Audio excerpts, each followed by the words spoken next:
Boa noite, pessoal! Gostaria de dar as boas-vindas a vocês ao primeiro vídeo do canal Relatos da Noite. Espero que aproveitem e gostem do nosso conteúdo. Peço que deixem um like e se inscrevam no canal para fortalecer nesse início. Agora, fiquem com o relato de hoje.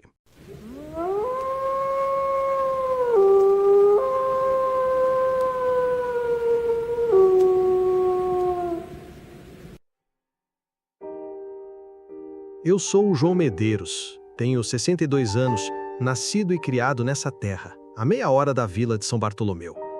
Desde menino aprendi com meu pai a cuidar do gado, da plantação e da nossa pequena criação de porcos, galinhas e cabras.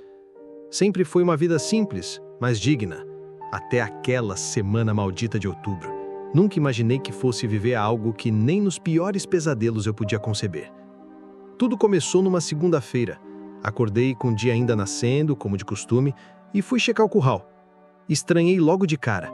Havia um silêncio pesado no ar, um cheiro de sangue misturado com um fedor que não sei descrever, algo azedo, podre, quase como enxofre. Quando cheguei perto do cercado das cabras, levei um baque. 3 das minhas cabras estavam mortas, rasgadas como se um bicho muito grande tivesse se divertido com elas. Não era coisa de lobo-guará nem de onça, que às vezes aparecem por aqui. Aquilo era brutal demais. Parecia que tinham sido despedaçadas, como se alguém ou algo tivesse cravado unhas e dentes em carne viva, com gosto. Enterrei as bichinhas ali mesmo, com um peso no peito.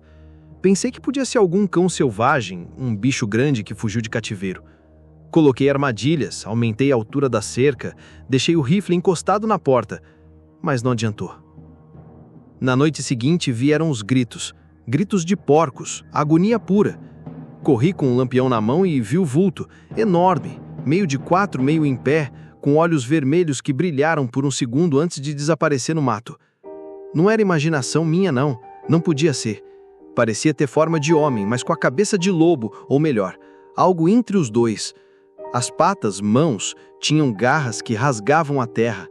Deixou marcas fundas, com 5 dedos longos como de gente, mais maiores e curvados como garras. Naquela noite não dormi. Fiquei sentado na varanda com o rifle no colo, tremendo feito vara verde. Eu, um homem calejado de sol e inchada, sentindo medo como um menino no escuro. No dia seguinte chamei o padre Anselmo, já idoso, mas sabedor das histórias antigas. Contei o que vi e ele empalideceu. Disse que talvez fosse o que os mais velhos chamavam de bicho da lua, o amaldiçoado, o homem que vira fera nas noites de luar, o lobisomem. Ri na hora, nervoso, mas ele falou com tanta certeza, com tanta fé, que comecei a duvidar da minha descrença. Na 4ª noite eu me preparei.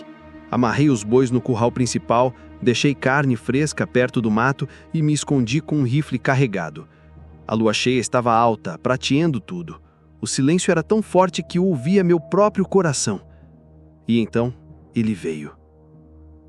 Primeiro, o som dos galhos se partindo. Depois, o cheiro, aquele cheiro maldito que queimava o nariz. Quando ele apareceu, o tempo pareceu parar.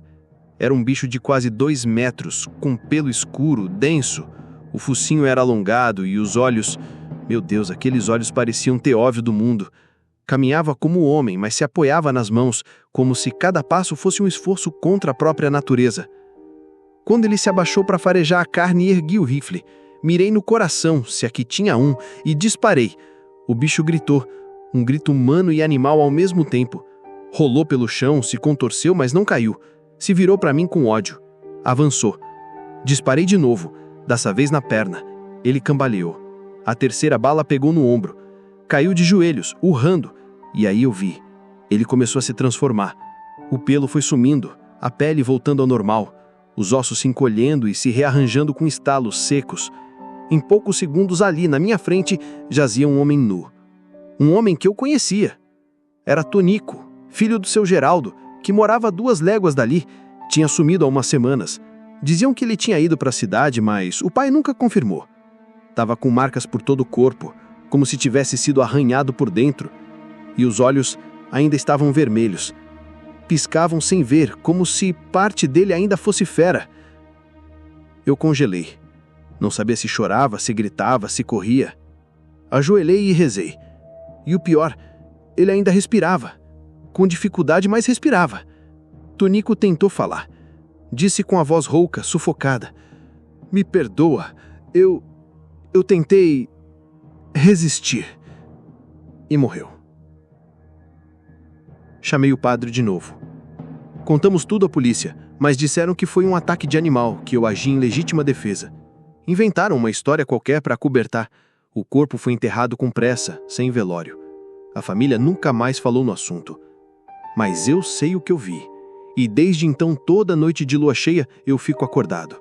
Não durmo mais como antes, porque no fundo, tenho medo de que ele não tenha sido o único.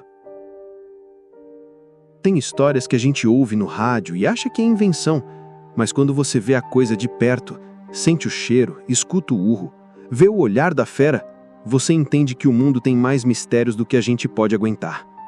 Dizem que o lobisomem é um castigo, uma maldição passada por sangue, pecado ou pacto.